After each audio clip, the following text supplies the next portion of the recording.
welcome to FACEHAMMER Broken Realms episode 1. Dun, dun, dun. Morathi. Spoiler, it's on the screen. Yeah. So Amazing. we're doing something we don't normally do. And we're going to read the story. Yeah. and Wow. talk about it.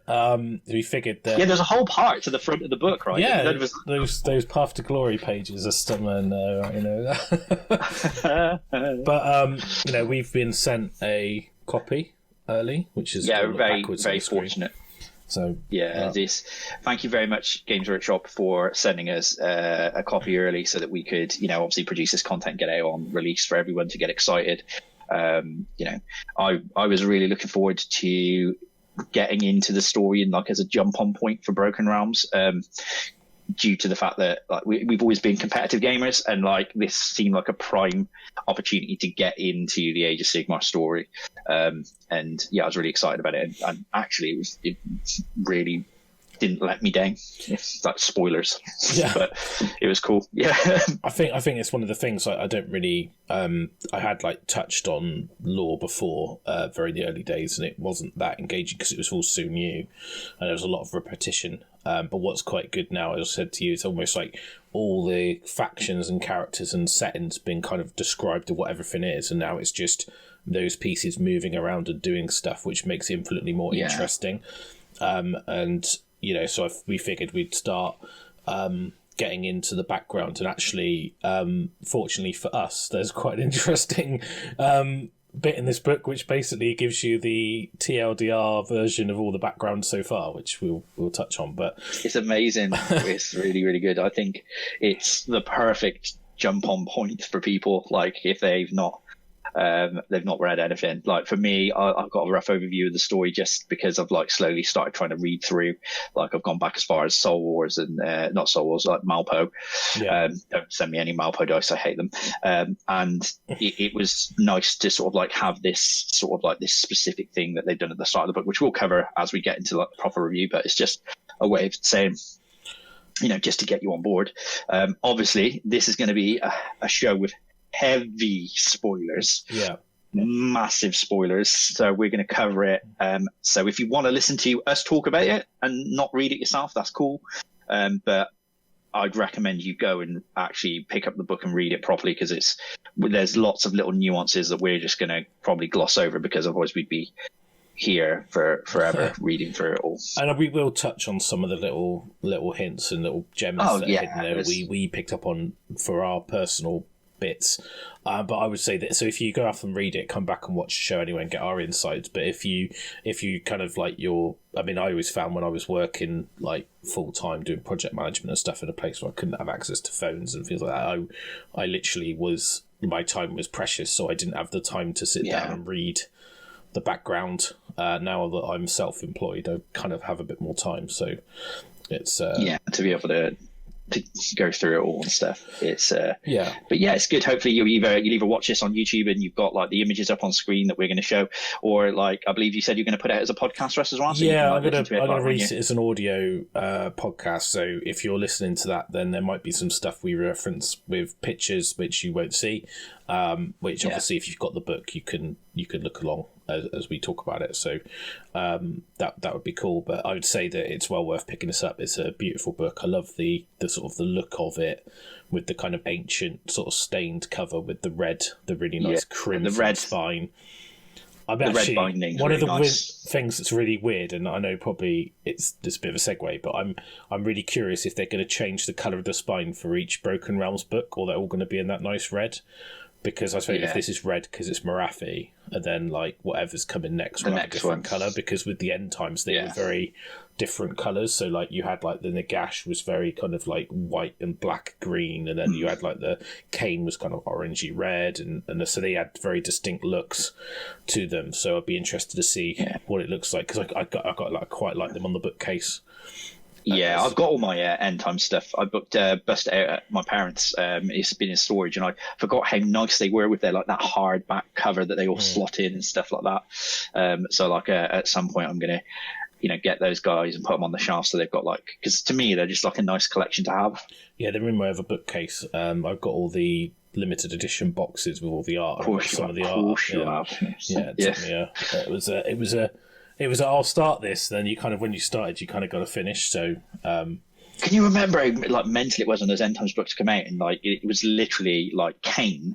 That book just went, didn't it? Like if you didn't get it as soon as it went out, it was just gone. You couldn't get it until they reprinted it. Glory, and there was people sat around pre-ordering it, like in the venue, trying to get a copy. Didn't you get my one? I'm sure you got one for me because I wasn't about. I can't remember. I think I was doing something with an ex-girlfriend. I might have done. I bought the limited edition one, so I got hold of that, but it was the non-limited standard one. That was just always going. I think I know at one point, it might have been the Nurgle one. I think because they sold more than they expected, so there was a lot of eBay reselling, and then by the time Kane was coming, because I think it was the third one or fourth one. The third one was Kane, wasn't it? I think it was Nagash, Glotkin, Thanquol, Kane, Archeon. I thought it was Kane, Thanquol, Archeon, but I might be wrong. You might be right. You've got on the book next year, just have a look. We're completely off tangent now, but Kane is free. I think Thanquol's. Yeah, I remember Kane being mental. It was either Blood and Glory or Sheffield. One of them come out, and we were at Sheffield. And it was just like definitely Blood and Glory. Was it? Yeah, because I played it at Sheffield, so because I used Malekith, so it was Blood and Glory when it was released, and then I used it at the Masters and back in 2015, end of 2014, 2015. God. So that's when you had Malekith. Yeah, because at Sheffield, me and you played on like table 6, didn't we? And I had Kairos and all of the Beasts of Nurgle, and you battered me. Like, it was bad. Most people with that Malekith list. I never lost a game with it. the only reason I didn't win the Masters is because they put some sort of weird scoring cap in, and Aristo took a building with 100 elves in it. Yeah, so. But anyway, we're digressing. All about the lore. This one, we'd like, talking about that Max Play stuff. Should call him Malarian now, shouldn't I? So, But so we figured we'd go through. So again, as Les mentioned, heavy spoilers. So don't complain that we've spoiled it, because we're telling you it's spoilers. So even the thumbnail is going to have spoilers on it. So So try and but if you're watching this because you've got time to read it, or you just want to know what's going on, then this will be great. And if you've read it and you want our insights, then again, this should be great. So let us know what you think as well. So we'll get cracking then. So probably one of the most interesting it starts off really, and there's that really nice picture of Sinesh, isn't there? That's it is in Ulgish with all the chains and stuff. Yeah, with the one that's broken. Yeah, and God damn it, Archeon. Yeah, I think what's quite funny is it talks about his he conceals the fact the chain's broken with illusion. Yeah, so they don't know that he's breaking free. Yeah, and so this is a prophecy of Parturition, so I guess that's something to do with fatherhood. Yeah, Parturition. Yeah. As recounted by the Sinesh herald Glavia Sinhar, and she's one of the characters, dramatis personnel from this book. But essentially, it talks, and probably the bit that's kind of the big hint in here, which is that it's basically saying that the Prince of Perfection, a progeny, shall be born. The screams of shackled lightning shall herald its coming, and the oath of the page shall be its birth song. So, and basically it talks about the serpent's head splits in two beneath the glare of a crimson moon, then shall the newborn one come forth. So obviously that's talking about Morathi. It's that's a bit of a hint, really. That was my guess when I read it, because kind of knowing what was been put on the website about having the two models and you got snakes, and you think of the snake in two, it's kind of like, it kind of telegraphs that a little bit. But yeah, there's a little prophecy there, and it starts off, and this is the bit that we were talking about. Is this Fractured Empires page? Yeah. Which is, I think the Fractured Empire page is brilliant, and it's like one of the things that I've sort of like used to like when I spoke to Russ about it. To me, it feels very much like the opening of Star Wars. It is in like it says, I can't remember it's like chaos reigns across the mortal realms. What is it? The exact word? Disorder rules the mortal realms. The soul wars rage on. bursting forth from Shish like the arcane tidal wave, the necroquake has swept across reality, sundering the laws of magic and giving rise to geist storms. And then it just goes through like the background of Sigmar from from this edition. So from the Soul Wars, and talks through all of the stuff that's happened, and then it leads up to the sort of like touching on what this book is about, with the bloody handed ones talking about the daughters of Cain. So like it feels, you can almost hear like the Emperor's March as you read it, because you can almost imagine sort of like it's scrolling up the screen. Well, I did anyway, but I just thought it was really, really cool. It lets people who've not really listened or delved into the backstory and the lore this time jump in, because it sort of covers all of like the key points. It goes, this is like a bullet point, and then fleshes out the story that you're going to then read. Yeah, and I think what's quite good, really cool, if you wanted to like deep dive into a paragraph, you could literally go and find the book, the resource. So if you want to know more about like the Catacross and the sort of the Wrath of the Everchosen stuff, then obviously go read the Wrath of the Everchosen background, because that expands on that story arc. But it's quite good, because if you get this and you haven't really touched on the lore, like we were in the same position of us, those 2 pages I'd probably recommend reading those regardless. Yeah. Like this is brilliant. I just think it's like, whoever came up with that idea was just like, it's just an absolute sort of like great jumping on point for people, because like you look at it and you just think there's been we're nearly 5 years in. It's kind of, you just get to that point where you're like, there's quite a lot of background. If you wanted to read every bit of background, it would be quite an undertaking. Yeah. So like to have that as a bullet, and like Russ said, like use it and go, right, oh, they touch on Catacross here, let's go read the OBR book.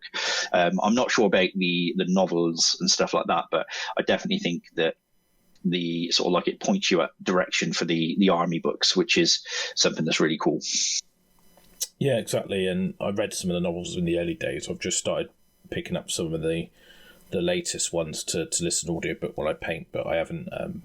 There's obviously like a lot of content out there. I think so. Act 1 is the Blood of Khaine, and this is essentially sat in the Varanspire mostly. Yeah. And there's a sort of this Varanthrax's Maw, which is the sort of the skeleton of this this big beast from the Age of Myth, that's basically got his that basically what it talks about, this resource called Varanite and the Varanite mines, which is obviously where Warcry is kind of set at the moment, we think. I'm yet to open my box, but my war. Yeah. So like, I think the Varanite is they touch on it being in each of the realms there is a stone, like a precious resource, like for Lumineth and Hirtius Aether Quartz. And what they say is that even in the sort of like the Varanspire and the 8 points, is they have a realm stone, which is like their precious commodity, and they're saying that is like Varanite, which is it's material suffused with the energies of chaos that in its natural state resembles boiling gore. So it's all about the Varanite veins running in gushing channels beneath the crust of the 8 points, fed by the chaos energy that come from the portal to the realm of chaos above the Varanspire. And it basically talks, it's almost like warpstone on, it's like warpstone on turned up to 11. Like if you touch it, like it's like everything gets completely messed up. Yes, like they talk about it splashing up in the caves, and it's sort of like as the molten Varanite hits like the stone, like faces appear and scream and stuff along the edge of it, which I thought was really evocative to think like what that would be. And it's like it's done as gore as well, which is weird. So it's like blood like splashing up and causing all of this weird stuff. I love the fact they described quite heavily like how it's mined and the challenge, because what Archeon's basically doing is he wants to use Varanite to where Sigmar's locked the gate, and Alariel's basically locked the gate of Gairan. He's built like dread holds all the way around it to protect against it. But what he wants to do is break the protection on the gate of Azir and get into Azir. Now, so he's using... Because that's the only place that they never touched, that Chaos never invaded, wasn't it? Like, when they touch on that, they say... ran like, away like a little girl and went like, no. Here we go again. Nagash propaganda again. He abandoned Nagash. He abandoned everyone, man. He ran away. Coward. That's what it's about. I don't know. And I really like the fact it talks about these boar worms, and where they basically put all this like metal encasement on them to try and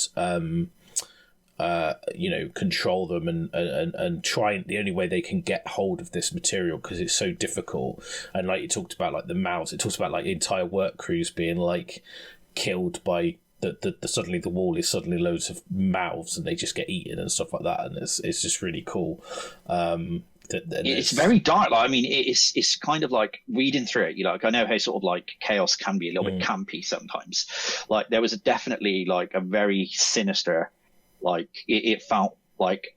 I mean, I keep using like popular references, like, but it felt very Event Horizon-y, like with the way they were describing, like, that it just warps reality. And I really liked, like you said, touching on the worms, how they were sort of like described as these giant sort of like maggots that would like slurp up the sort of like the liquid Varanite and stuff, which was like horrible but also awesome at the same time. Yeah, and this is quite interesting. It's like there's obviously like a Gaunt Summoner in charge of doing the mining, which is quite interesting. He's sort of like this sort of overseer. But what happens is basically Morathi sort of goes to Sigmar and goes, "Hey, this thing's happening. You need to stop this. I've got a plan." And like they're sort of thinking, well, to attack like the Varan Spire, like the actual 8 points to go in to get this stuff is not going to be easy. But Morathi's basically well, she's a snake, so she's treacherous. So she's like totally treacherous, because like she basically decides, and I'm not sure whether we've jumped ahead because I can't see what Russ has got on the screen, but she essentially decides that Varanite is the blood of Khaine, and so she needs to have that, because it's, to her it's the like how she can then, because she's always wanted to be a god, right? So like she needs the blood of Khaine to transcend like her just being a normal person. Like she's not a god like Malarian, Teclis, Tyrion, Sigmar, Nagash, like Alariel. She's just a fucked up snake lady. Yeah, but I think what's quite funny is I sort of akined it to the sort of Kingdom of Heaven, Saladim sort of stuff, where her followers, they believe in Khaine, and she uses that to control them essentially. So like she knows Khaine is gone. And so what she's doing is she's basically almost like using their faith against them to control them, which I quite liked, because there's a bit in Kingdom of Heaven where he talks about like, oh, we should go do this thing, like because it makes tactical, logical sense. And so one of the generals is like, what do you mean? He goes, oh, I mean, as God decided I should come and do this. So it's like, because it's sort of like, playing on that religion aspect to control the fanatical, which I quite liked. That kind of it's I think it's really cool. I think that she is like, that's a very interesting sort of like a point, and they even cover off in like the Morathi section the story where they say, because there's like a separate 2-page spread about Morathi, and they talk about how if the daughters of Khaine realized that she had sort of like duped them, that they would like, they vie for her blood essentially, because they've spent all of this time worshipping, the god of murder, and he's dead. The only remnant is alive in the heart of Khaine, or whatever it is that the special item that Morathi holds. It's the iron, which is really, the iron really locket, cool, isn't it, that she has? Which I thought was.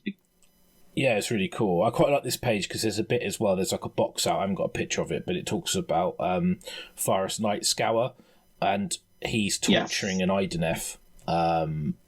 Sort of, he's like in charge of like a fleet. He's like a Black Heart Corsair. So, and he's teaching him what he's basically trying to find an artifact. So, which I think is, I call it the Ocarina of Time. I know it's not that, but I'm like devolving it. It's like the Oceana something. It's like it's so, a Hessian artifact that is like the Ocarina of Light or something along those lines. So it's a lantern, isn't it? Which they use. The Ocarian lantern. There you go. Yeah. So not the Ocarina of Time. No, but I just in my head I read it and just got images of that. It shows you where my mind was at when I was reading this. But so basically, she sort of says, right, we're going to go in there, and what she's going to do is send a little, like, doing a sort of a fake attack through the Portal of Life, and then her and her like group of like infiltrators will come up from underneath, and that was they were really like they quite expanded on the fact that in the Varen Spire, that's kind of like tying into a Warcry again. Like we're a little bit all over the shop with the story, but like she sends in the Shadow Stalkers, which are part of that Warcry box set that came out, and because they are specific assassin and infiltrators, and it's really cool to show that you know, like Sigmar and that can't send people in there, like Varangard, Stormcast come back and they just like the attrition rate, they talk about the attrition rate being like really really high, and like these Khainite Shadow Stalkers play like a really crucial role, sort of like getting into Varathex Moor, which is where the mines are, to sort of like get everything ready for when they sort of like advance, when Morathi then goes, you know, like Russ said, goes to Sigmar and like tries to like convince them that they're going to go and sort of go into this, go into the 8 points to get Khane's blood. Well, they steal the lantern as well. So like, it says that they travel the Umbral Web, which is like a shadow magic that connects all the realms. So it's like another way of traveling. Which can get past barriers and walls and stuff like that. But basically, it says that traveling these paths, they actually kill themselves and they become more Wrath-like with every journey. And it says that Morathi basically promotes people that are getting too powerful into this Shadow Stalker cult, which is meant to be like a big honor. So it's really good. Yeah. You're really good. So I'm going to give you this massive honor, which will slowly kill you and get you out of my way because you're getting a bit too big for your boots. But she doesn't tell them that. Yeah, which I thought was quite cool. It's really interesting, like the whole sort of like the way that like they touch on, like you said, the fact that they're slowly dying as they use the webs, or the Umbral Web, which is like, you know, almost like a nod to the Dark Aldari in 40k with the webway and stuff. I thought that was like pretty sick. Like maybe it's just the 40k fanboy in me, but it's like the comparison to it, I was like, oh, okay, like that sounds really cool. Yeah, and which it is cool, and I think what's cool as well is like when she's talking about this plan to Sigmar, she's like, what I'll do is I'll open a portal, because everything is about portals, right? As Dan to the aphetic void, which is like this almost like purgatory. It's between the realm spheres, so it's like a dead space. So it's almost like we'll drain it all away from the bellies of these beasts, and it will go away, and it will mean that Archaon can never get enough to do what he wants to do. So Sigmar's like, because he's covering sort of like the entrance to the realm of Azir with like the realm gate. He's covering it with the Varanite, isn't he? Because it's warping and slowly breaking down. So then it'll break the seals. Yeah. So then the Chaos forces can then like, you know, march on, like, you know, Azir. It's almost like the corruption from the Varanite is slowly changing the material that's been created, but it's so powerful that it's taken so long. They've basically encased it in like these like vats, which they're filling up with this stuff, which is really hard to mine. And obviously, like he's like, well, you know, this is a bad thing, and she's using that. She's using it to like dupe the barbarian god of the old world. I mean, this whole thing is basically like an elaborate heist movie. So in my head, I just kept thinking, like, you know, Morathi goes up to Sigmar and goes, Kadisi goes, you son of a bitch, I'm in. You know, like, it's like you could almost do it as a heist montage. Yeah. So you could, it's like, you know, you can always imagine like the montage of like nicking all the stuff and then the betrayal, obviously, because she's a snake. So what do you expect? She's a snake. Come on. Never trust a snake. No. So they nick this lantern from the depths, and the Deepkin have hidden this thing, and this is the artifact which that Teklas made, which drew out the Safari or Sapphire? Sci-Fi, how do you pronounce it? But the first elf souls Deepkin from Sunesh, which became the Deepkin. Which I think it's really nice. It's really cool. They touch on like that Voltonus is the last surviving one as well, which is why he's the High King and stuff. Which is really, really, again, like maybe they even told you this in the INF Deepkin book, which we've not read. But it's really nice that they sort of like cover off that, you know, as they go into it. And it's like the thing that I've found really cool was like obviously this heist bit where they take the lantern, is that they touch on sort of like the Black Arcs, and I remember the Black Arcs being like awesome back in because I was obviously like a Dark Elf fanboy back in the day, Dark Elf and High Elf, Wood Elves didn't matter. Never mind them. And the Black Arcs, like the fact that they've made their way into sort of like Sigmar, and they still have like that ominousness to them, which is really cool. I really like the way they describe. I've got a little picture of it later on, but they describe his main his ship as being on the back of a massive like squid thing with a shell, and it's all built onto the shell, and I quite like that. And Misthaven is a city that features in a bit, which is quite an interesting concept, which I'll talk about. It reminds me a little bit of something I read in the Stormlight Archive book, actually, which I'll talk to you about. Yeah. So but yeah, so it's like a load of fancy tropes and stuff. Exactly. But like the heist, they nick the lantern, all done.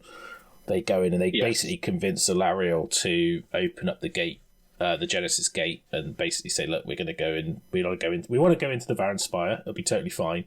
She's like, "Yeah, you crazy?" And Morathi sweet talks her. She says, "I open the gate, but I'm not coming with you." She doesn't send any Sylvaneth or anyone to help because Yeah, because she's fighting off Nurgle still, isn't she? Like, she's still like she's got a little realm. She's got a secure. She's happy now. She's going to retreat into her woods and be like, "Well, I've got my realm. Now. I'm not interested in the rest of you." So, but yeah, I think it's really cool that they Morathi goes in. They convince Alariel opens the gate. She's convinced Sigmar that that we need to go in and stop this happening. We'll come through. Like Alariel's opening the gate, we can go and like assault.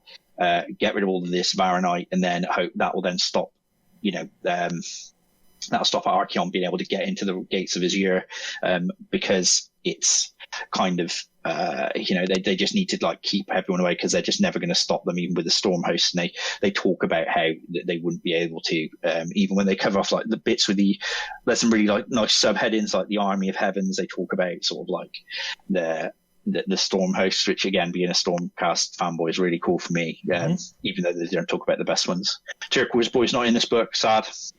No, it's all about the Anvils Heldenhammer in this one, but I quite like the way they breached the gate, where they basically sent a torrent of water, like a massive tsunami, through the gate just to like blow all the Chaos guys out the way. And then obviously like it talks about Morathi specifically asked for the Anvils of Heldenhammer because obviously they defend Anvilgard as well, and that meant they were a bit lightly defended there, which will come into play a bit later. So, and what I quite like as well, you got this little box art about Glavia Sinhart, where she's basically saying that a little bit that she's kind of like interprets the dreams as prophecies, and there's that she wants to make sure the prophecy is fulfilled. So her actions are kind of make more sense when you know that. So obviously like she goes, there's a big main force going towards the Forge where she gets involved to like delay that force because obviously she wants Morathi to do what she's doing, which is to nick the Varanite. And there's a whole section about moving, but one of the characters they touch on as part of which is my favourite character in the book, from the Anvils, is Lord Veritant Kaiser Van Brecht. Van Brecht's awesome in this book. He's so cool, isn't he? But he's basically like a inquisitor, and he hunts demon worshippers and death cults and stuff that are inside the city of, inside the cities. And he's it says that he's descended from a Advasian bloodline, which is then he discovered his descendants had fallen into the Soulblight curse in order to survive the Age of Chaos. So he's obviously like, because most Anvilgard are from Shaiish, aren't they? They're based in Shaiish, or they're drawn from Shaiish, I believe. So I think, which is where they've got all skulls and stuff on them. Yeah, so he's basically sworn an oath to seek out and destroy the remnants of his dynasty. So he basically wants to destroy his ancestors because they've fallen from grace, basically. So like they've all become vampires, and he's essentially now a Stormcast, so he fights against all of that with as a member of the Anvilgard Stormhost. I really like how, like, not evil, like the Veritants are just in the lore, and particularly in this book and in another book I read that Nick Horth wrote, it's the Cities of Secrets. Like the Veritants are like so like imposing and scary like characters, like because they are like essentially the Stormcast Inquisition, and I just love how they are in the background. It's just a shame they don't play that way on the table, but you know, it's just they are super cool. Well, he's basically like, it reminds me a little bit of like the witch hunters. Like they're that kind of like, they go out there and they're massively practical, but maybe a little bit immoral in what they're doing. Like the greater good, but they do evil to do the greater good, which I quite it's like that whatever trope, whatever it takes to keep Stormcast, like, you know, Azir safe, essentially, isn't it? It's like, so I will do, like, you know, they have nothing that they will not do to make sure that overarching goal is okay. It's almost like Eisenhorn in the 40k universe, isn't it? Where like eventually he turns to, like, you know, being a heretic almost, because he's like, I'll use this demon to kill these demons so that I then ultimately save, you know, the Empire or the Imperium. Mm-hmm.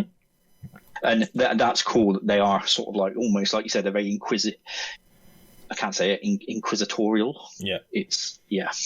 Which was cool. So, essentially what happens is Morathi goes in underneath, and the sort of the Stormcast presence get frozen with toxins and from the Shadowstalkers, so they can't go back to tell people what's going on. And she's got these 3 cauldrons, and they split the bellies of these beasts, and all the blood, all the Varanite goes into the cauldron, and it goes into the mother cauldron back in Hagnar. So essentially she's stealing the Varanite rather than getting rid of it. Yeah, it's a really cool sort of like section there as well, where they talk about the Zainthar Kai, which are Morathi's chosen sort of this snake element of like, and they've got rules for them later on, and they sort of talk about them being sort of like her right hand bodyguard, and they're fighting off stuff, and Russ said like because she knows what the Stormcast do and how they behave in the world, is that instead of killing them, they, like Russ said, they freeze them. So, like, you know, they paralyze them so they can't fight, because they don't want them to die, because when they die, they then go back to Sigmar and they can tell them. So, like, it's very cool. And they play on that. They play on it twice in the book on the run up. There's a fort where they fight Chaos, don't they? They fight the Chaos Warlord. Yeah. And there's like a lot of elements with war shrines, and they're like, we can't, like, the war shrines are sucking the souls instead of them being teleported back to Sigmar. They're being sort of like conquered and taken away, and it becomes a different thing for the Stormcast then, because they're like, a death here is a true death, so they don't get reborn. So the war shrines, they talk about this. So basically the main force, which is led by Lord Celestin Neliat, and there's an idolater, Lord Rokkar Goresh, which I haven't got a thing of, but he's basically he's gone to go and, like, I'm going to go deal with these people. You know, I'm going to defend this forge. And there's they're really kind of like getting battered. You know, at the end of the day, they're like, there's another bit where there's a bit that splinters off, which is the von Breck's force, which then comes the Vanguard, which comes back to relieve the main body. But essentially, they're, like they say, the war shrines are like stopping them going back to Azir and being reforged. What's really cool is that the von Breck basically goes in and break the shrines, and the souls go back towards the sort of the star bridges and back to Azir. But he basically he asks Niliat to kill him so he can go back to warn Sigmar of what's going on. So he basically, once they destroy the war shrines, he's like, kill me. Yeah. So like there's a story which, you know, it's sort of on 28-29, which talks about this bit, and he basically like goes, right, you know what to do, sort me out. Even though like it's very painful, and there's obviously a flaw with the reforging that they're losing a little bit of their humanity each time. he's sort of like, well, I need to do what it's like the immense pragmatism of him is all about, you know, he's kind of like, whatever the cost, even personal, he'll take it, which is why I quite like him. He's kind of like it's no messing around. It's like it's amazing. There's like a really nice section of it where it says like where he's like, Neelet's grey eyes bored into him, understanding. He goes, we cannot know what will happen, Lord Celis instead. And he's like, trust to the God King. Venbreck said, and strike true. And then he's like stabs him through the heart. It's just like, oh, so fucking cool. I love Stormcast. You like read this book and you're like, oh, Stormcast are legit good. And you like, you know, they're just so cool. Yeah, and that's just going to be like gushing over how much we like. If you didn't know, me and Russ both really enjoyed reading the background of this book, which is quite nice. So yeah, it's awesome, and like I guess that kind of like brings it to the second act, then, doesn't it? Because they go through, once Venbrecht gets teleported, gets killed, he teleports back and warns Sigmar of what Morathi is up to. Yeah, and I think he goes back to, well, obviously got the ritual. So what's happening here is that Morathi's obviously like, I need to like make sure this thing happens, and she knows about a Sinesh force massing on the border, and the Ideneth are obviously like, you know, they have a council meeting basically, because that's what they do. I really liked I really like sort of like the dynamics of that meeting as well. Like, you know, where they talk about how Dom Hine and the Achillean Guard and stuff, and they're all there and they're talking. I mean, admitted, like that's sort of like, if you're following through the book, like, you know, that's after the big, because they do like a big 2-page spread of the Dominion of Shadrick where Hagnar is, and I think that's really nice. I really like the maps in this book. It really helps sort of like, so I've got these pictures here because like the Misthaven is this is what I was talking about. That city is basically lashed together of different big arcs, and actually there's a bit where it talks. I've got a box out later which talks in more detail, but they can essentially disassemble it and sail it somewhere else and then reassemble the city. So it's like a moving city, although they only do that if it's desperate. But I quite like the idea of all these like boats that are just lashed together to form like some sort of floating mega city, and that's obviously in.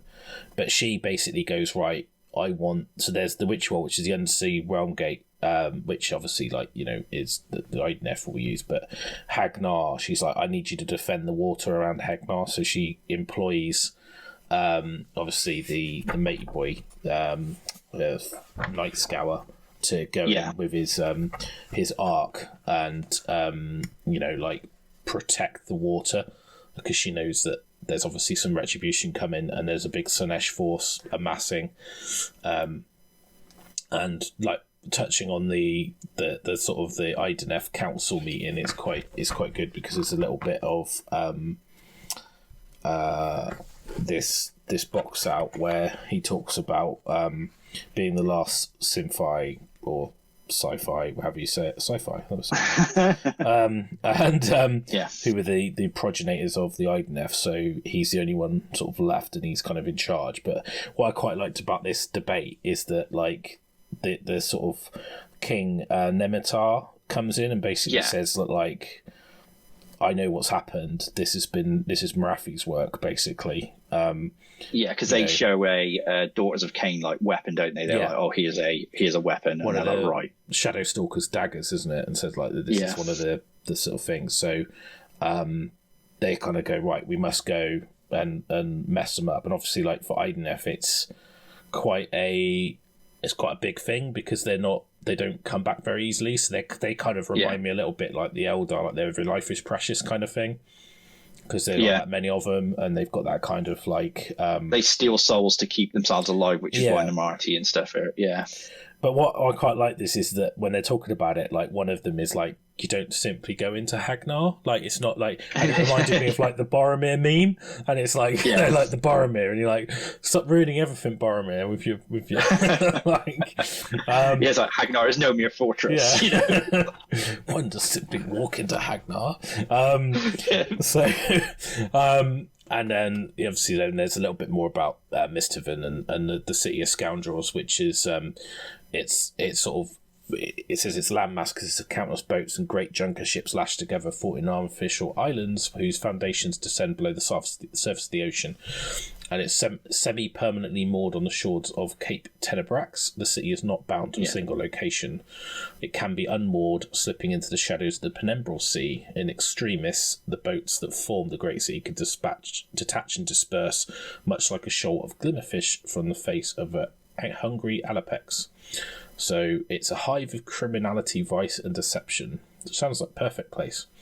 The artwork next to it, I think the artwork of like the seas and how dark it doesn't look. I mean, when you think that in gaming terms, this is all order, right? Yeah. And it's just, you look at it and you're like, wow, it's pretty dark. Especially some of the pictures and stuff. I'll see if I can find a picture of the image I'm looking at and put it in the video here if you are watching the video. But it really paints a picture that order isn't good. No, exactly. It's just not chaos, I think. And basically, the IDNF turn up and they're like, "We're gonna get this back. We're gonna stop this," and they attack. And they go through like Haganor Bay. And they get onto the shores and they go in as this is happening. They're obviously getting the ritual ready.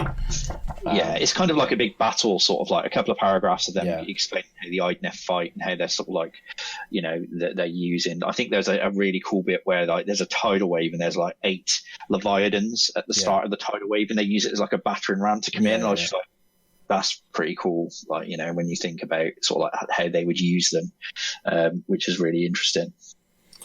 Yeah, and they talk about like Lord Gesvarax, who's like the Lord of Pain, and the Glavia Sinhar. They come down basically like this big Slanesh host, and the IDNF are like, we've got Slanesh at the back of us and Cainites in the front of us, and the sort of the Black Ark guys that from Night Scour and all his guys are like, oh my god, all this Slanesh stuff's coming for us, and they just basically go straight past them and straight to the IDNF, and they're like, oh, okay. So they kind of like they just leave. They're like, well, we've done our job. We delayed them, did what we could, and then they just bug out. They're just like, nah, we're done with this. We're out of here. Yeah. It's really cool because like I was wondering when the Slanesh element was going to sort of like show its head, because they touch on it in the first act where the Slanesh Herald sort of like it goes to the Chaos Warlord and says that this is going on, and then it's like, when are you going to see like the Slanesh force sort of like really get involved in the story? Because it's like they've been there, he starts off with the Slanesh prophecy, and then you've got like the whole sort of like, I'm going to go to the Chaos Lord and try and tell them to deal with the storm host and make it really difficult. And the fact that they're now in the realm of shadow, right, attacking, going straight past like the sort of like the Scourge Privateers and just sort of like attacking the IDNF, whether that's because they want to let they want the ritual to happen, or whether they've got that they were part of like the IDNF were part of Slanesh at the first one, so there's like some of that underlying hatred, but you like think that they're almost involved in trying to fight so that they let like Morathi do her sort of her business. Yeah, and speaking of her business, it brings us nicely on to the ritual. And I think one thing you should say is that if you read any page in this book, 45 is probably the page you need to read. 45, I mean, and we're just previs this with like, this is a really, really like, I think this is one of the coolest parts of the book. And if you don't want to hear me and Russ talk about it and wax lyrical for a bit, like, now's the time to like bug out, go and read it yourself, and then come back and then hear us talk about it, because it's pretty cool. Page 45. I said to Russ, I was like, page 45. Yeah, because you read it before me, and you were just like, you were talking cryptically about stuff, going, have you read that page yet? And I was like, no, I had a chance. And you're like, let me know when you read the page. It's a bit like that moment in a book that we love there, where you go, have you read that bit yet? Have you read that bit yet? It's radiant. You know, you know. And we won't talk about it. But Broken Ram Raff is page 45, if you know, you know. So it's... so, big spoiler coming. Da-da-da. So, she essentially... uses the lantern to basically pull out the soul matter from Slaanesh, because what she does is, sorry, we talk about this, they kill like followers of the Chaos Gods of like Tzeentch, Nurgle and Khorne, and feed those into Slaanesh to like weaken him, because they're like followers of another of the other Chaos powers. So they're basically like going, right, we're going to mess you up with these corrupted souls that belong to your rivals. Because he can't stop. He feasts, doesn't he? Like, there's a whole bit where he's like realizing, like, where Slaanesh is like, oh, look, I'm having all of these souls, and then it's like, oh, these souls are chaos souls. They're not. They're not the pure Alvin souls. They're not like order. Like, you know, I'm basically eating rotten food, and it's like he's like, but he can't stop himself because he's like the Lord of Excess. He's like, he just has to consume it all. So that's like, that was really, I thought really cool when they were talking about sort of like making him feast on the souls of his brothers and stuff. I thought that was super cool. And then she uses like she wants to absorb the souls of the ancient elven souls from the old world that was that he's got. And to transcend and become a god, doesn't she? So she's like using these elven souls that she's pulling to then become a god. Like, because the whole book is her trying to be Khaine, I think. But, you know, because obviously Khaine being dead. Yeah. And she gets all these like souls, but one of them is like, nah, I'm not going quietly, like the brightest one.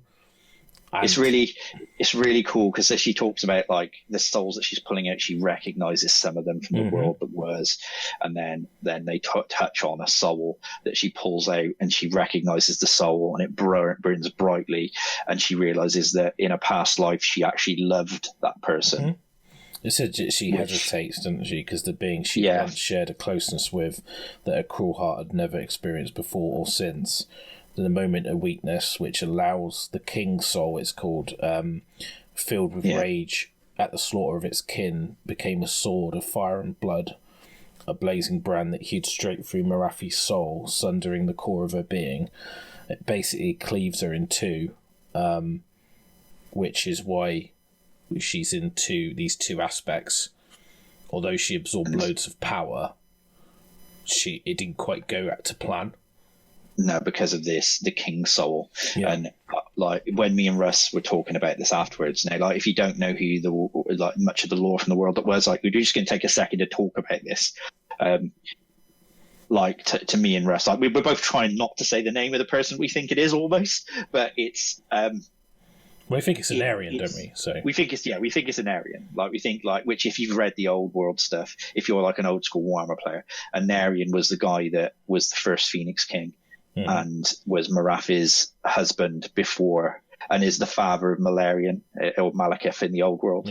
And you know he died defending pushing back the first Chaos Waste, didn't he? You know. And that was he fought there's like a really like one of these iconic pieces of artwork of him fighting sort of like 4 greater demons whilst his dragon fought somebody else. He was like the first Phoenix King, and the fact that you know that he was like, you're not having this, like, you know, he's so unhappy, like, you know, the fact that an Aryan we think severed her soul is amazing. Yeah, but what's quite interesting is obviously like going back to the prophecy, then that's going to be a progeny of Slaanesh. So so obviously like an Aryan's, if it is an Aryan soul, we're speculating, obviously belongs to Slaanesh now.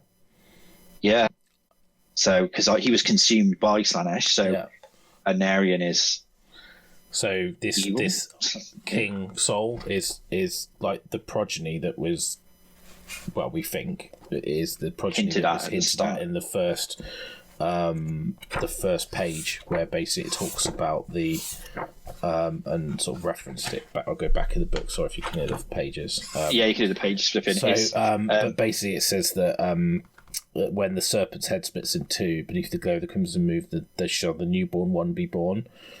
At the zenith of exaltation, it shall sliver from the belly of its father, and the realms will quiver in the witness its glittering magnificence. And it's that obviously they're talking about the birth of this thing, which sounds like it's this corrupt high king soul which is the Paturian, whatever it's called. I can't pronounce it. Patrician, or which just means like fathering, isn't it? It's like that's why it's but it's quite interesting. I think so. And obviously there's the artwork which was done in the preview where it shows Morathi stood in front of the cauldron with the Shadow Queen, which is because she's Morathi Khaine and the Shadow Queen is the big snake, and they're like joined together, like they're linked, one soul linked between two bodies. And that's. But that artwork's amazing still, and we're like, I'm sure Russ has got it up on the screen there. You can see the both of them together fighting, sort of like with all of her snakes and stuff at the front. Yeah, because they're basically in on it, aren't they? They know. Yeah, they're like the new trusted. Whereas the Khainites, the more kind of traditional humanoid ones, are the ones being. Yeah, because they touch on the fact that all of the I can't remember the proper term for them, the snake element of Morathis. Like the snake element of Morathi's sort of army, and they are her more like they're sort of like the next level up. So like your standard Daughters of Khaine, like priestess and stuff, just not. Like they're not as close to Morathi, so like it almost makes you think that the hierarchy is like the Morathi, then the Kraith. I can't think what they are. The Jane. It says that Janes are almost like the snaky elements are the elite then, which is really cool. That they're her trusted advisors. They're in on it, whereas the other Daughters of Khaine, you're just fodder to go and fight. It's because they're like the more corrupt souls that she pulled, right? Yeah, and. Obviously, like the Ideneth are basically right at the cauldron at this point, and I think the mother cauldron gets destroyed by Volturnus, and she basically says to him that, I've done it, you've caught me, but do you want your artifact back? It's a little bit broken. But you can have it back, basically. And by the way, I found all these souls of the sci-fi, so the High King's kinmates, and basically says you can have these as well, but leave it. So she gives him souls of the original Ideneth, which are that's super cool. That that she's some of the original ones that were then swallowed by Slaanesh are back in the hands of Volturnus. I think it's really interesting now as well. That Morathi is now referring to herself as Morathi Khaine as opposed to the hierarchical of Khaine. She's now this is the bit when me and Russ were discussing as well. It's is she? In my opinion, I think she's trying to become Khaine or not have, because Khaine's dead. She is now. She wants to be the goddess of murder then in the world in the new Age of Sigmar realmscape. So then she can be, then her followers worship her instead of worshipping Khaine, which is why she's almost turned herself and become that. Well, she's trying to be a god, isn't she? I believe, I mean, I believe that she wants her followers to think she's Khaine, but I think that obviously the soul she absorbed are the old ancient elven souls, so I don't think whether or not she's Khaine or not, I don't think it really matters. I think as long as her followers believe she's Khaine, they'll just follow her blindly. And she wants to, rather than talk about almost becoming the embodiment of Khaine on in the mortal realms. So because she knows Khaine's gone, so she's like, well, I can become powerful god and then just call myself Khaine, and that'll mean that they'll be subserviently completely to me. It's almost the same sort of thing, isn't it? It's where I'm in my head I'm she wants to be the new god of murder, whereas it's as long as she's getting worshipped, it doesn't matter. Which is just an interesting concept. I think it's really cool.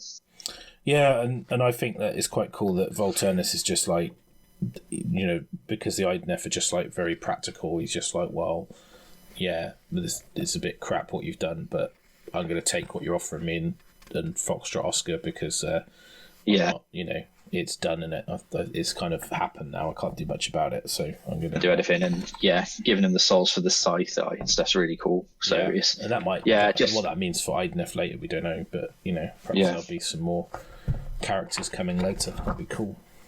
Really interesting. Then we're into part 3, I guess. Yeah. Which is your favourite part of the book, wasn't it? That you said to me. I just found it. I like this because it was. I liked all of it, but this for me, I quite like the political intrigue, and of this bit. 'Cause it talks about the City of Scales. Excuse the fact that this image is at the side, is not in the right orientation. But effectively in Anvilgard, it talks about like the Stormkeep where the Anvils of Heldenhammer are, and it's about Old Fire Snout and the Black Nexus. And Fire Snout's like this like roaming fortress that's basically a defending watchtower that can move around. It's like a big. I imagined it as a big kind of like spider-esque thing with lots of guns on it.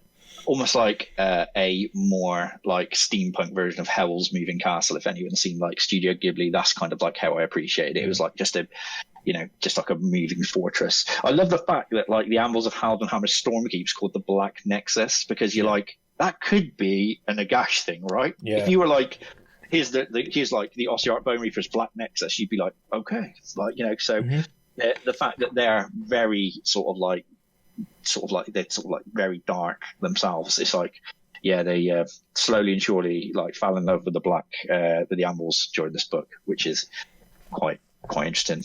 Not sure if I did Stormcast Army again, whether it'd be the Turquoise Boys, the Rage guys, or whether I'd go down the route of the Death guys. Yeah, and what's interesting is Anvilgard's actually in Ashki, and it talks about like the actual, like, it's a frontier place, and there's like these like jungly type areas, and they like pipe this gas to kill all these plants to stop them like tearing the city down. And there's a little bit of imagery about the Agonizer, which is the flagship of Taras Nightscour, and it's been sighted in the Searing Sea with some Scourge vessels. So it's like, and it's got like a picture, which is, I think it's cool, like the sort of the massive kind of Kraken-esque beast with the Black Ark on top of it. And it talks about the Black Scale Coil. Yeah, this is like the Sovereign, the Cabal, isn't it? And stuff. The evil sort of like piratical Cabal in the background that's going on in that city, which is which is really nice to like touch on that sort of stuff. Like, again, you think of like a free city of Sigmar to be quite quite a harmonious, like nice place, whereas they touch on it's actually, even though Sigmar as the rules and the background as a whole is quite hopeful, you realize it's actually still quite a dark and ominous place to live. You wouldn't want to live there, would you? Yeah, I just like the way that they talk about, they're like this almost like trade federation of thieves and scoundrels that have dominated Anvilgard and their criminal underclass, and basically they've got this circle of elven notables, so corsairs, sorceresses and cutthroats, and they're all they sort of put the interests of elf kind above other races, but they're basically, and it talks about they still follow Sigmar, but they pay homage to a mystery entity known as Visharhain, or the Sovereign. Yeah. They talk about, don't they, that they only show loyalty to Sigmar because it's the surest way they can grow in power. Yeah. Which is like... which I think is really cool, and like basically there's the think about the Darkwing Covens, where the sorceresses basically enchant and manipulate people's minds and like mind wipe people and stuff, and like it's all about using like black magic to influence and control. And then basically he was dispatched. So Ven Brecht turns up. And he was dispatched back to... Our boy Ven Brecht. Yeah, man. He's the badass. So he goes back to the city, and Morathi rocks up. And they get this council, because he's basically been trying to undercover this Black Scale Coil, and he's been trying to... Because there's loads of this disruption and murder and all this stuff going on, and he's trying to like get to the bottom of it. So he gets distracted from that, pulled into like the realm of... the Varan Spire attack, so he can't focus on his work. He gets put back there, says, look, sort it out with you. He doesn't really know what Morathi's done underneath, so he can like tell Sigmar, Morathi's been a bad lady. Yeah. Because obviously he wasn't part of the group underneath. So it was the Hammers of Sigmar that got sort of like done over. It was an Anvilgard group, but they got frozen and didn't get died, so they never went back, so they don't know yet. Yeah.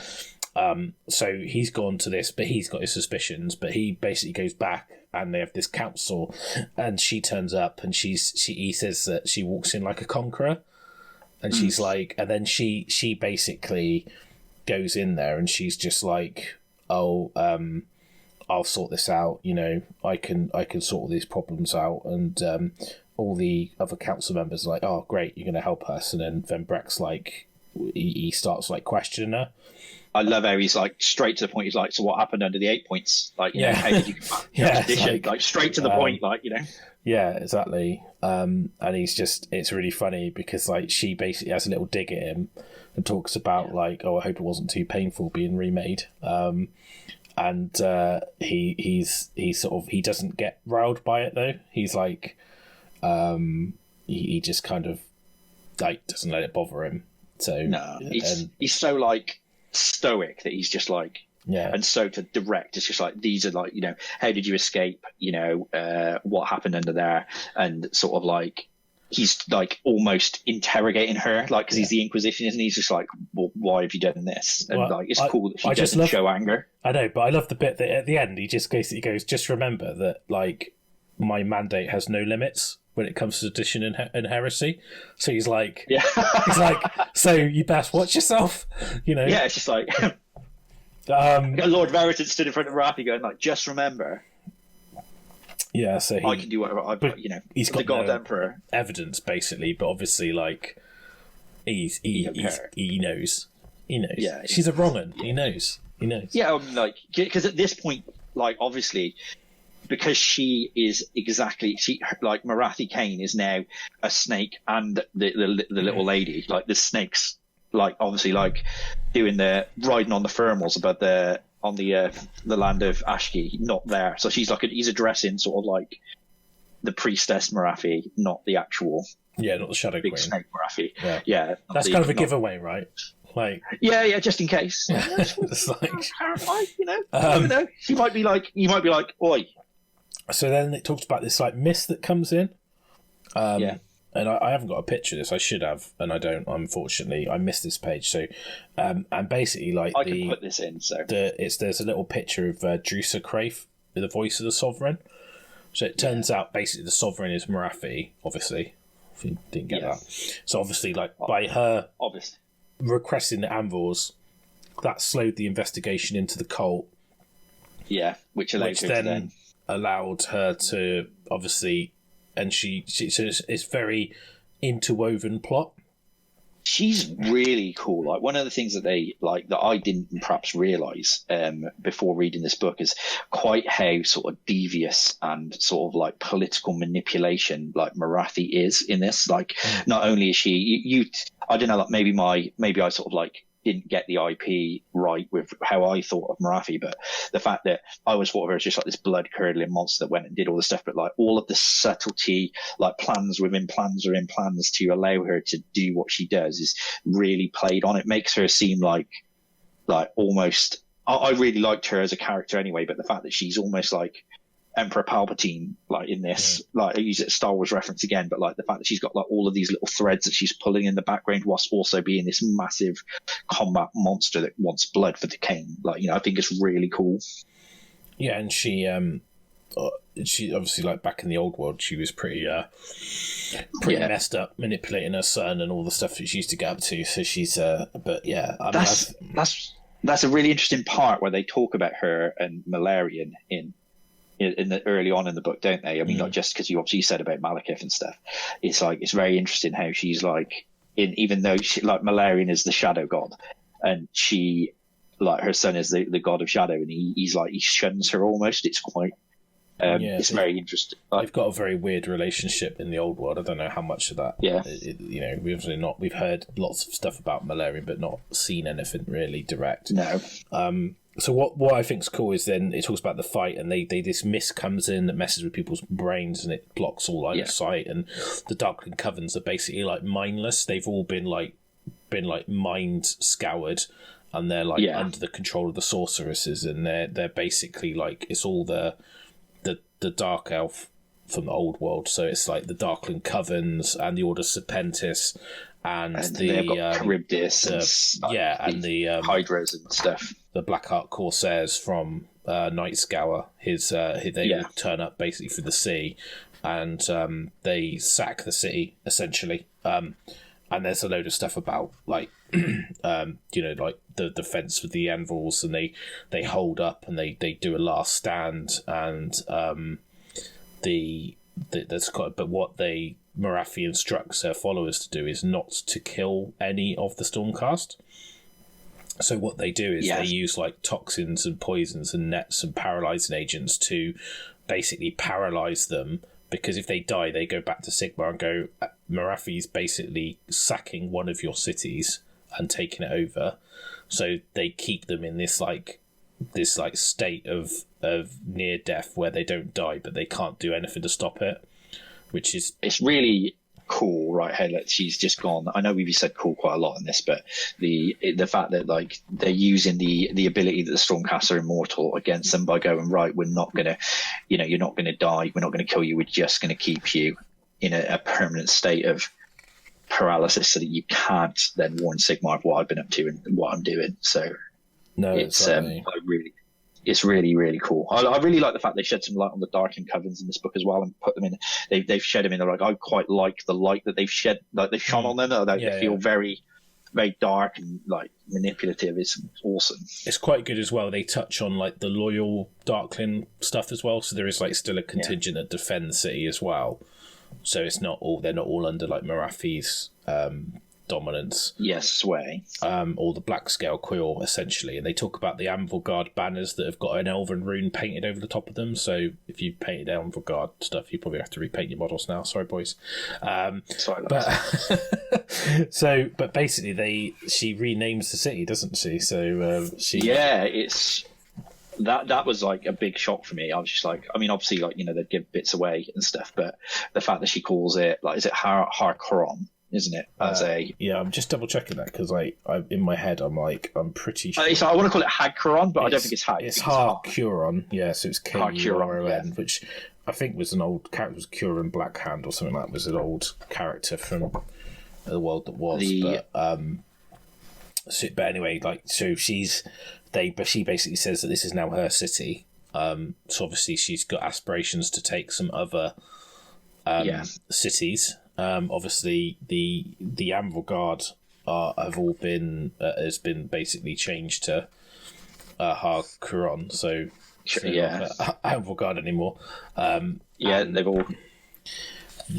What's my sort of probably my favourite bit is there's on page 68, 69.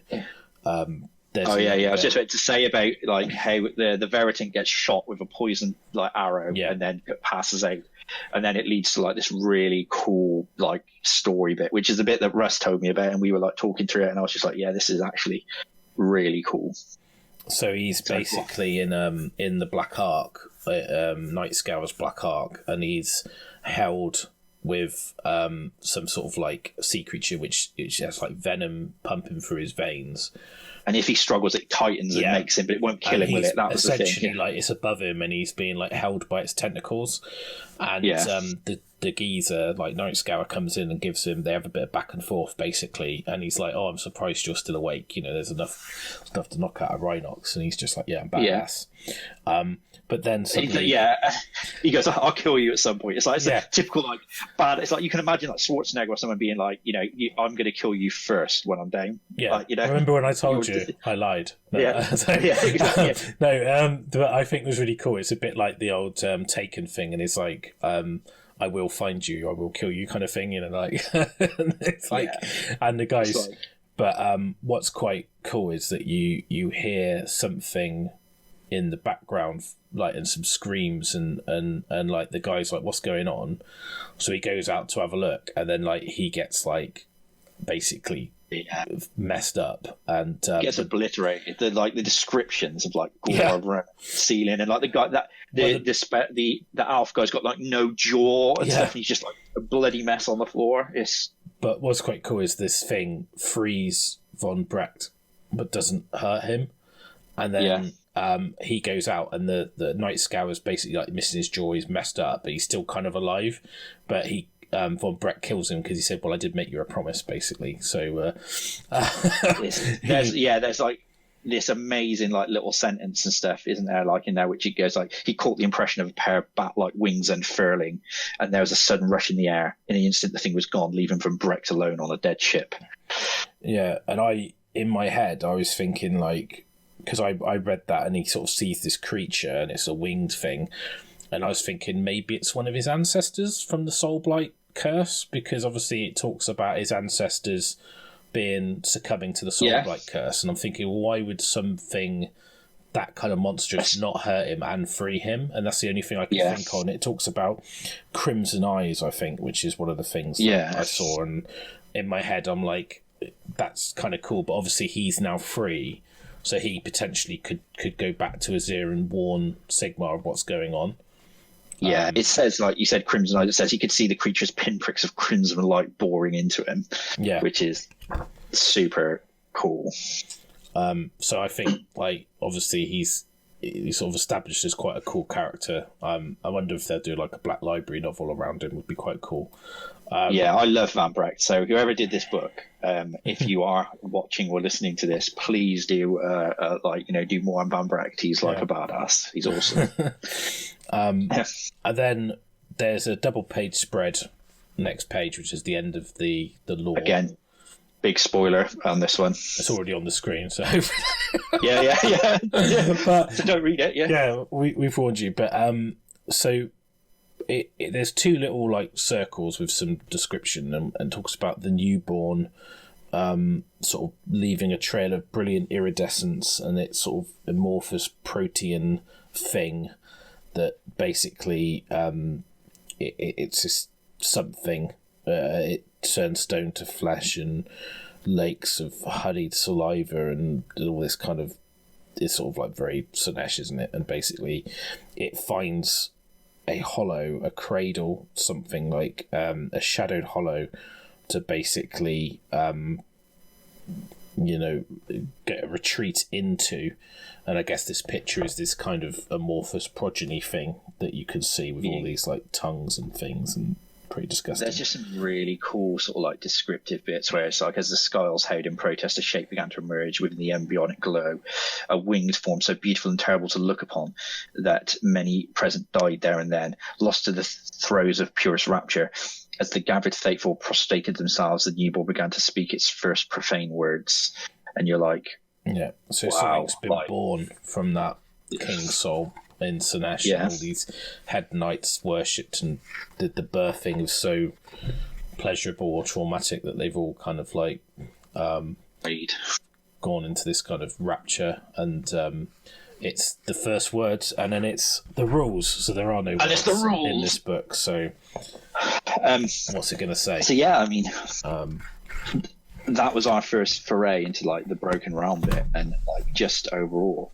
I think GW. I mean, I know people are going to say that we're doing this because we're sort of very sympathetic to GW, but I simply is good stuff, right? And I think that I think we should really joke about it. If we're not into this stuff, we wouldn't raise content on it. And obviously we're super fortunate that GW dig what we do, and they sent us some product because they like our content. So they've and I mean, like, just moving on from the fact that people are going to say that it's like an advert, but for me, I'd say that they have absolutely smashed it out of the park with the background in this book.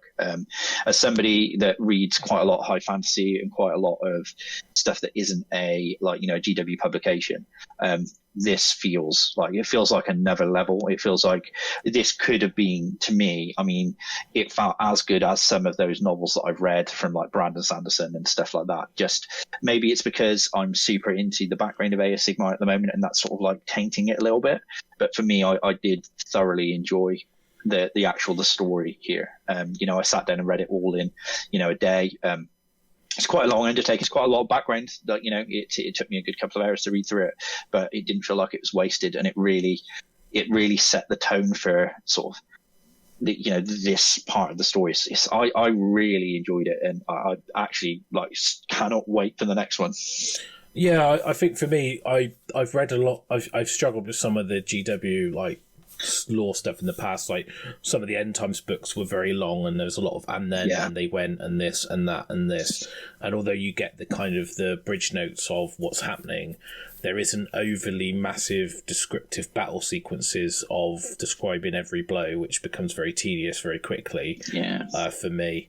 And there's a nice balance between exposition, but also what I like is the character development, because a lot of times you read some background and they talk about there's a character and they don't really explain much about them, and they go this person and they did this and they did that and they did that, but you don't care about them.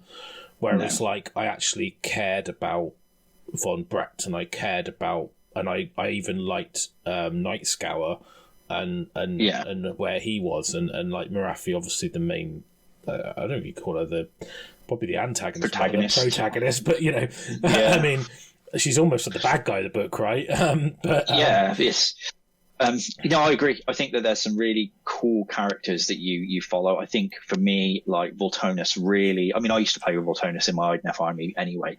And for me, that really shone a bit more of a light on that guy. Overall, I really liked his character and how he developed. The Khainite Shadowstalkers really stood out to me as a really interesting part of the novel, and it didn't feel, obviously they're quite a new product, it didn't feel like it was there because it was a new product. It felt like they actually had like an integral part to the story and they were really interesting. And all of the as somebody who's a bit like, again, I'm like unashamedly an alpha fanboy, I've got Teclis behind me, and in front of me you can't see I've got a Malekith piece of artwork. It's for me, like touching on the Shadow Realms and touching on that sort of that whole sort of like part of Ulgu that we've not seen before was really interesting. Like, the webway and how those Khainite Shadowstalkers interacted with it. It's made me really like, I want to kind of bust open my Warcry box and paint them now, which is, it's really cool. I want to read the Warcry background to see how whether that links in or hints towards some of the stuff that happens in Broken Realms Morathi. I think that some of the Van Brecht, he's amazing. Like you said, I found him a really interesting character who I cared about. When he was, even though he was a bit sort of stoic and a bit sort of very sort of uncompromising, which I kind of like.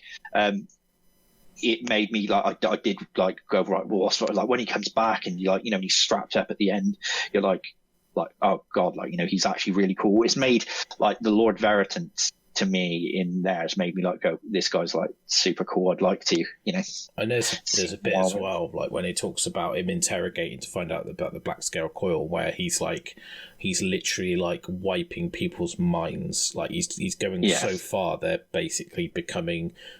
That he's basically killing them without killing them. It's he's almost doing what Sigmar's doing to all his Stormcast every time he brings them back. He just erases their entire humanity.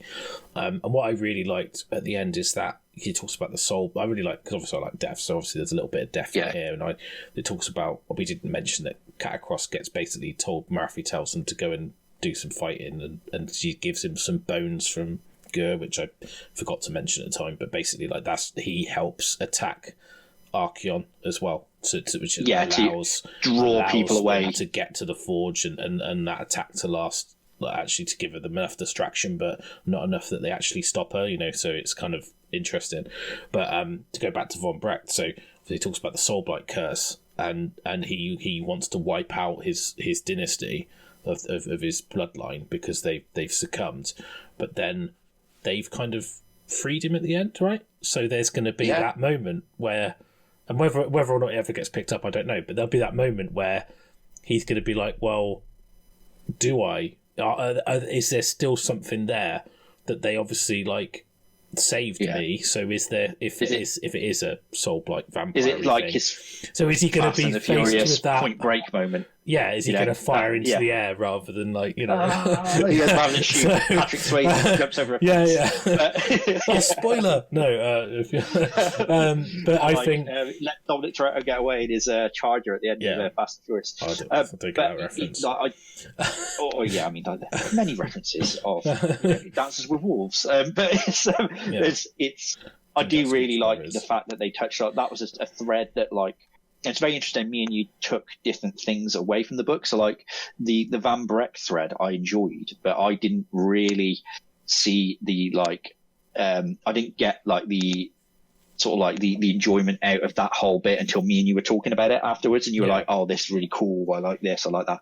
And I was like, because I'm not focused on that death element, like, you know, for me I was really into like the whole shadow bit and like the interplay with like Malarian and not Malarian's in it, but like that show fleshing out that world, and you were like, oh, like this bit's really cool with like Van Brecht and the vampire part, like the Soul Blight, and it's very, there's like a lot in the book for everyone. And I like the idea of this like cult of that's been manipulated, this almost like this organization. You can imagine like some sort of TV program where there's all these like gangs and they're all united and they're all working for the sovereign, and some of them know this, they have contact with the sovereign. It's like a faceless mover but shaker behind the scenes of the criminal underworld, and they become more legitimate and take over these positions, and you got this long drawn out plan to slowly get into the workings of the city to have the power and the control for this moment. And for me, I like that kind of stuff when I watch films, movies, criminal stuff. If I'm watching like, it's like the Kaiser Soze, like that, you know, and it's like and the I really liked the Darkling Coven and stuff, and I honestly, one thing I couldn't care less about in AOS has been Cities of Sigmar to a point, but what I really like about Anvilgard is the one that I did like more than the others, and I think now it's had more of a light shone on it. And I'm listening to I think it's Dark Harvest, and there's they talk about a lot about the grey water fastness. So I think these cities and these civilizations in the Mortal Realms are interesting, and I think at the start when there weren't any and it was just chaos everywhere, it was kind of a little bit dull. It was a bit like red versus blue, whereas I kind of like the greyness of like they're all order but they're all kind of working against each other and they're infighting, and there's this intrigue and there's this back and forth, and you've got everyone's got their own agenda, and you know, they're being manipulated, and there's a vie for power, and they're kind of squabbling, and at some point you probably imagine Sigmar's going to come out and go, look, you're all messing around, I'm the God King, sort it out, I'm going to go mess you up. So I imagine he's going to come in and like slap his children around and go, look, be like, oi, Archeon's doing the stuff and he's getting powerful again, and you lot are all infighting. This is exactly what they did, and I came out and owned them, and now you're all infighting, and he's going to come out and own us. So, you know, get your act together. So, so quickly before we wrap up, then I guess is because you could just wax lyrical about this for a long time, and it would just end up being a 3-hour show of us covering the same bits all over again. But like, if you had to pick your favorite part of the book, what would it be? And then I'll do mine. For me, it's the thread. If I can do that, is the Night Scour arc and how it plays in each element. Where you've got the torture to find the Idoneth bit. Yeah. You've got the blockade to allow the ritual, and you've got the attack on Anvilgard, and the obviously like von Brecht obviously going through that thread as well, and so that thread joining up at the end, and then obviously like the Night Scour and all his cronies getting murdered. That for me is my favourite thread in that book, which I know is a bit weird because it's almost a side plot, but it's like the whole, I get that, because it's like but it makes that it adds that flavour to the overall arc of the story. I totally get that. I think for me, like the bit that, I mean, if you don't go into the standard, like, is it maybe an Aryan? Is an Aryan fallen to Slaanesh and the reborn progeny of like this Slaanesh like thing in the story? I think for me it would be just sort of like the sort of like, you know, the deviousness of Morathi. I like the plan. I think the sort of like the reveals and the twistedness, the fact that she like, that really hit a chord with me. I thought that was really cool. You know, the sort of like how she's interwoven every plan, and then you kind of knew that she was going to be the big bad behind the coil at the end. But it was really nice to see that all of these things have been put in place. I think for me, that's probably my favourite element. If you take out is it maybe an Aryan bit, which, you know, maybe it is, maybe it's not. You might not know. I think as well, like the whole like Morathi plan is cool. It's where's the end of the where's the ultimate goal? Obviously, she's kind of got a godhood, and is she now conquering cities? So what's she building an empire? Is that where's that going to go? But one thing I did think was I think maybe it felt like everything went her way a little bit too much, and I think what in my head I would be a little bit disappointed if there wasn't a negative consequence. And I thought the Slaanesh angle was really good in the fact that the Slaanesh obviously helped her get to where she wanted because it birthed this progeny, and the consequence of her getting what she wants is the progeny. So she saw about escaping Slaanesh and taking her power back. Has she actually taken the power back for Slaanesh, or has Slaanesh tricked her? And I kind of like the feeling that she's been played. Yeah, by Slaanesh, and it's And was his plan all along? Yeah, was this like a plan that he set up that manipulated Morathi to allow this thing to be born, which will then, speculation ultimately try and free him, which then means Slaanesh is back in the mortal realms as opposed to being trapped in the realm between Hish and Ulgu, Hish or whatever it's called. And what I quite like as well is that, like, obviously Teclis, Tyrion, Morathi, they all got together to basically trap Slaanesh. And basically, I don't care about the tree woman, it's fine.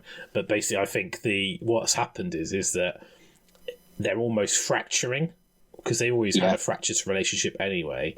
And almost with Slaanesh, the Slaanesh problem dealt with, there's nothing to unite them. And I think Slaanesh is playing on that to get free. And I think that I like to think that she's been played by Slaanesh. So that's I wouldn't like the fact that she's sort of this massively mastermind, because I think any plan that hits the real world doesn't go as smoothly as hers did. And I think the only reason it went that smoothly is probably because there's other people who wanted it to work as well. Yeah, and to quote Mike Tyson, everyone's got a plan until they're punched in the face. Yeah. So when Morathi gets punched in the face, I'm happy. I agree. I think that this went a little bit too much her way, but ultimately we'll find out if it did or not with what happens with what happens in the future, I guess, with the Slaanesh stuff. Let us know what you think. If you like this discussion, let us know. If you want more content like this, let us know. We'll wrap up here. We are going to do another show about the rules, so don't worry. People who want to know what the best unit is and how to beat people, we will be doing. Looking at you, Joe Prasal. Stuff. I know you don't want to listen to this. Thanks for watching. Let us know what you think, we will be coming. Would you like us to do more of this? Would you like to do more of this? Like, let us know if this is something that you want us to do more of. It'd be really good. And as Russ said, we'll wrap it there. Get in the comments below, and thank you for listening. Yeah, cheers, guys. Thanks. We'll talk to you soon.